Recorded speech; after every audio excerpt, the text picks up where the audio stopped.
अकबर बीरबल की कहानी। जीत किसकी? बादशाह अकबर जंग में जाने की तैयारी कर रहे थे। फौज पूरी तरह से तैयार थी। बादशाह भी अपने घोड़े पर सवार होकर आ गए। साथ में बीरबल भी था। बादशाह ने फौज को जंग के मैदान में कूच करने का निर्देश दिया। बादशाह आगे आगे थे, पीछे पीछे उनकी विशाल फौज चली आ रही थी। रास्ते में बादशाह को जिज्ञासा हुई और उन्होंने बीरबल से पूछा, क्या तुम बता सकते हो कि जंग में जीत किसकी होगी? हुजूर, इस सवाल का जवाब तो मैं जंग के बाद ही दूंगा। बीरबल ने कहा। कुछ देर बाद फौज जंग के मैदान में पहुंच गई।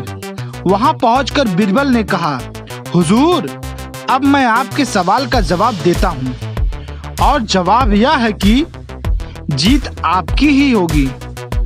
यह तुम अभी कैसे कह सकते हो, जबकि दुश्मन की फौज भी बहुत विशाल है? बादशाह ने शंका जाहिर की।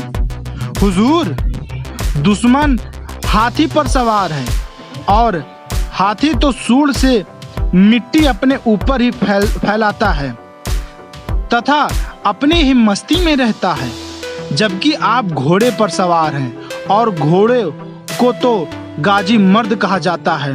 घोड़ा आपको कभी धोखा नहीं देगा। बीरबल ने कहा, उस जंग में जीत बादशाह अकबर की ही होगी। जीत के बाद बादशाह ने बीरबल से अनुमान की सराहना की।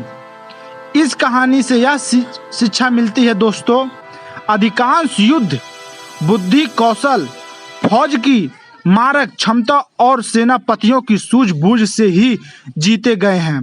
बीरबल, जो स्वयं भी एक अच्छे सेनापति थे, वे इस बात को जान गए थे कि यह युद्ध हाथियों के दम पर नहीं, घोड़ों की चपलता से ही जीता जा सकता है। इसलिए उन्होंने बादशाह अकबर द्वारा वह युद्ध जीतने की भविष्यवाणी कर दी थी, जो बिल्कुल सत्य सिद्ध हुई। दोस्तों, यह वीडियो अच्छी लगी हो तो हमारे चैनल को सब्सक्राइब करें, लाइक करें और शेयर करें।